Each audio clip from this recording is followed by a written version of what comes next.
Hi, good to see you.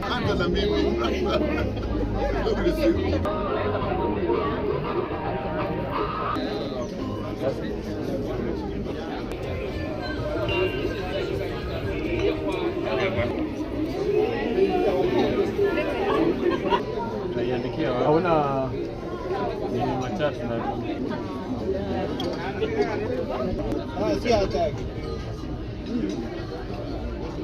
Largely it's from the perspective of capacity.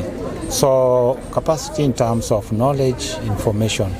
The government is putting in a lot of effort to make sure that there is a lot of cascading, and there is also the aspect of capacity building at all levels. Yes, I would say there is a lot of funding that is out there.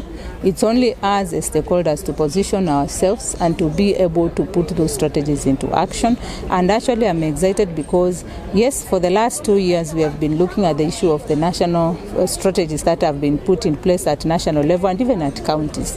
But now we are having the critical discussion. How do we move from policy development to policy implementation, to policy action, to budget availability, particularly realizing that last year we had this Kampala declaration, that follows the Malabo declaration, that governments also need to commit themselves into budgets and all that. So we require concerted efforts, whether it's from the private sector or concessional financing or the commercial financing and a mix of grant funding.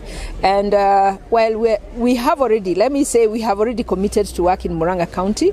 And so we are, this year we started a partnership. Last year we started a partnership with Pelham Kenya, and which is working to link the learners with the farmers in the school feeding. We are also working with the KOAN, Kenya Organic Agriculture Network, Digital Green, and many other partners in Murang'a County. And we also hope that we can also work with the national government around the national policy.